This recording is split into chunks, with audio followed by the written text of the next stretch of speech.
تو خاص مہمان اس وقت ہمارے ساتھ جڑ گئے ہیں، تعارف کرا دیتے ہیں۔ اس وقت ہمارے ساتھ مولانا تاج محمد اظہری صاحب اسلامک اسکالر جڑ گئے ہیں۔ مولانا صاحب سب سے پہلے تو بے حد شکریہ آپ کا عزیز سلام کو خاص وقت دینے کے لیے۔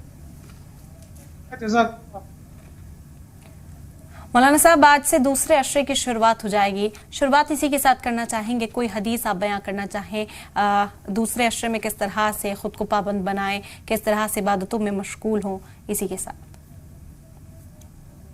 بسم اللہ الرحمن الرحیم، الحمدللہ والسلام علی رسول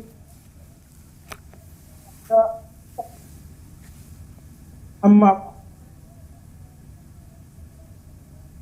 دیکھیے یہ پہلا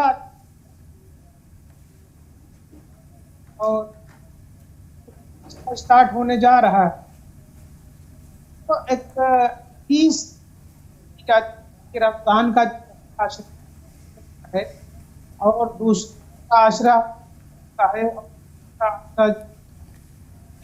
سے آزادی کا ہے۔ رحمہ وآخرہ، اس حدیث کے تعلق علماء کہ یہ ضعیف پہ موضوع ہے۔ حقیقت کہ رمضان رحمت کا مہینہ ہے جی بالکل، کا مہینہ ہے، اور پورا جو ہے اور پورا کا پورا جو ہے وہ جہاں کا مہینہ ہے۔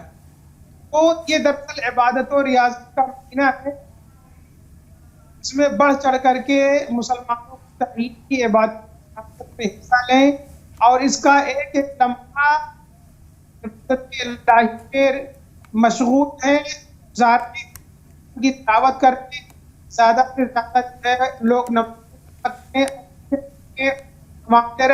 قضا ہو گئی ہیں، وہ قضائے کا بھی اہتمام کر سکتے ہیں۔ میں جو قرآن نازل ہوا ہے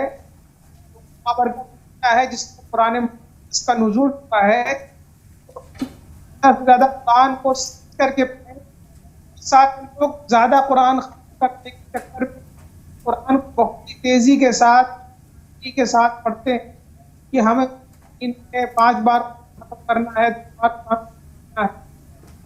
تو اس کی بالکل ہرگز ضرورت نہیں ہے، مقدس کو سمجھ کے پڑھنے ضروری ہے۔ منفت کی بات یہ کہنا چاہتا ہوں کہ لوگ اس کو ایک بار پڑھیں اور مہینے میں، کہ اس کی تفسیر کے ساتھ، اس کے معنی اور اس کے مطلب کے ساتھ، اصول کے ساتھ، اور قرآن کے بعد خود قرآن آیا ہے قرآن کو ٹھہر کے سے پڑھاتا ہے۔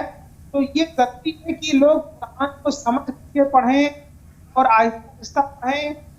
اس مہینے میں زیادہ سے زیادہ کار خیر کریں، اپنے پڑوسیوں کا خیال رکھیں، اپنے عزیز و اقارب کا خیال رکھیں، اپنے احباب کا خیال رکھیں کہ جو پریشان حال ہیں، جو لوگ پولیس اور غریب ہیں، ان افطار کا سامان مہیا کریں، پا سکتے نہیں ہے تو ان کے لیے انتظام کریں۔ اور کہنا چاہتا ہوں کہ مہینے بالکل۔ تو مولانا صاحب کچھ آڈیو کا بھی آپ کی خرابی پیش آ رہی ہے، آپ کی آواز صحیح طریقے سے ہم تک نہیں پہنچ پا رہی، ایک بار پھر کوشش کریں گے آپ سے رابطہ قائم کرنے کی، کیونکہ کئی ایسے سوال ہیں روزداروں کے دل میں جو ہوتے ہیں۔ ہم کوشش کرتے ہیں کہ عام عوام کے جو مسائل ہیں روزمرہ کی زندگی میں، جو انہیں پریشانیاں پیش آتی ہیں، ان کا حل ہم یہاں سے ان تک مہیا کرا سکے، فراہم کرا سکے۔ اسی وجہ سے تمام سوالوں کو ہم شامل کرنے کی کوشش کرتے ہیں۔ تمام ناظرین جو اس وقت ہمیں دیکھ رہے ہیں، عزیز سلام کی ایک خاص مہم ہے جس میں آپ کو بیدار کیا جا سکے، وہ پیغام آپ تک پہنچایا جا سکے جو اس مہینے کے لیے جاری کیا گیا ہے۔ بتا دیں کہ رمضان ماہ مبارک سبھی مہینوں کا سردار اس وقت جاری ہے۔ آج پہلا عشرہ مکمل ہو جائے گا، اختتام پذیر ہو جائے گا پہلا عشرہ، اور دوسرے عشرے میں ہم داخل ہوں گے۔ آج سے کس طرح سے عبادتوں میں مشغول رہنا ہے، اب کیا خصوصیات ہیں, کیا ہماری ذمہ داری ہے, کس طرح سے صدقہ زکوٰۃ رمضان کے مہینے میں نکالنی ہوتی ہے, کیا حکم اوپر والے کی اور سے دیا گیا ہے, ان تمام سوالوں کے جواب تلاشنے کی کوشش ہم مسلسل اس پروگرام کے ذریعے کرتے ہیں. کچھ خاص مہمان ہمارے ساتھ اس پروگرام میں جڑیں گے اور ان سے بات چیت کر تمام جو سوال ہیں ان کے جواب تلاشنے کی بھی کوشش کریں گے. جس طرح مولانا تاج صاحب نے بھی ابھی فرمایا, ہم امید کرتے ہیں کہ جو ناظرین اس پروگرام کو دیکھ رہے ہیں وہ اس سے کافی متاثر ہوں گے, کیونکہ جس طرح سے مولانا صاحب نے فرمایا کہ عبادتوں کا دور جو ہے اسے جاری رکھنے کی ضرورت ہوتی ہے. زیادہ سے زیادہ ہم دیکھتے ہیں جو نوجوان نسل ہے وہ کہیں نہ کہیں مذہب سے دوری بناتی ہوئی نظر آتی ہے. ایسے میں لوگوں کو متاثر رہنے کی بے حد ضرورت ہے. جس طرح اصلاح فراہم کرائی جاتی ہے, مولانا صاحب نے مشورے ساجھا کیے, ان پر عمل کیا جائے تاکہ اپنی دنیا کو تو ہم بہتر بنائیں ہی, ساتھ ہی ساتھ اپنی آخرت کا بھی خیال کریں.